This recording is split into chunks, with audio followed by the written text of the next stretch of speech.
امریکہ کے ہاسپٹل میں دو بچوں کی پیدائش پر کیا معجزہ پیش آیا جس کے زیر اثر امریکن ڈاکٹر فوراً مسلمان ہو گیا۔ بہت ہی دلچسپ اور معلوماتی ویڈیو ہے، لہٰذا آخر تک ضرور سنیے گا۔ بسم اللہ الرحمن الرحیم۔ السلام علیکم ناظرین، جب یہ کہا جاتا ہے کہ اسلام ہر دور کا دین ہے تو اس میں چھپے مفہوم کو واضح طور پر سمجھنے کی ضرورت ہے،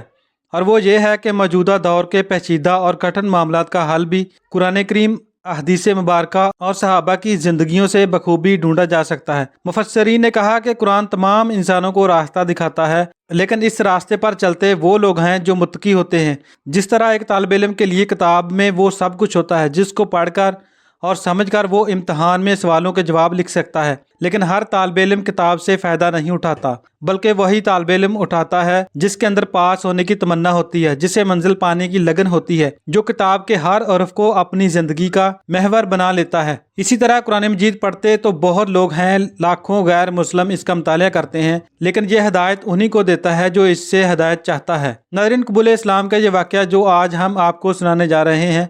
وہ حیرت انگیز بھی ہے اور سبق آموز بھی۔ حیرت انگیز اس اعتبار سے کہ نزول قرآن کو کم و بیش 1500 سال کا عرصہ گزر جانے کے بعد بھی آج تک اس نقطے پر کسی کی نظر نہ جا سکی جو ایک امریکی ڈاکٹر کے قبول اسلام کا محرک بنی، اور سبق آموز اس پہلو سے ہے کہ کتاب الہی میں غور و تدبر اور تحقیق جستجو بندگان خدا کے لیے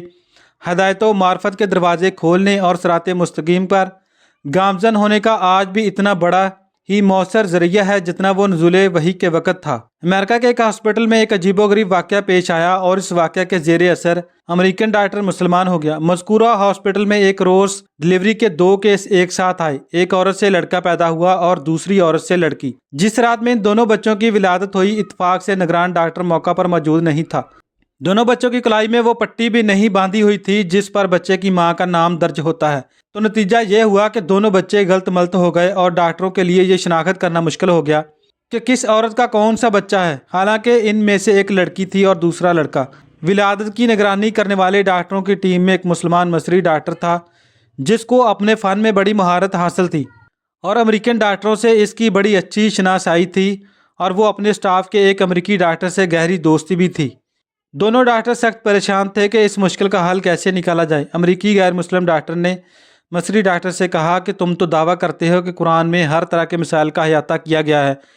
تو اب تم ہی بتاؤ کہ ان میں سے کون سا بچہ کس عورت کا ہے۔ مصری ڈاکٹر نے کہا کہ ہاں، قرآن کریم میں بے شک ہر معاملے کا حل ہے اور میں اسے آپ کو ثابت کر کے دکھاؤں گا، مگر مجھے ذرا موقع دیجیے کہ میں خود پہلے اس معاملے میں اطمینان حاصل کر لوں۔ چنانچہ مصری ڈاکٹر نے باقاعدہ اس مقصد کے لیے مصر کا سفر کیا اور جامعہ ازہر کے بعض علماء سے اس مسئلے میں استفسار کیا،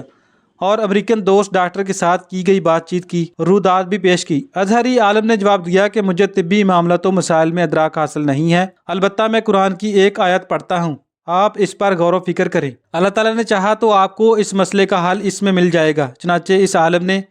سورۃ النساء کی آیت نمبر 11 پڑھ کر سنائی، جس کا ترجمہ یہ تھا کہ اللہ تمہاری اولاد کے حق میں تمہیں حکم دیتا ہے کہ ایک مرد کا حصہ 2 عورتوں کے برابر ہے۔ مصری ڈاکٹر نے اس آیت میں غور و فکر شروع کر دی اور گہرائی میں جانے پر اسے اس مشکل کا حل بالآخر مل ہی گیا۔ چنانچہ وہ واپس لوٹ کر امریکہ آیا اور اپنے دوست ڈاکٹر کو اعتماد بھرے لہجے میں بتایا کہ قرآن نے ثابت کر دیا ہے کہ ان دونوں میں سے کون سا بچہ کس ماں کا ہے۔ امریکن ڈاکٹر نے بڑی حیرت سے پوچھا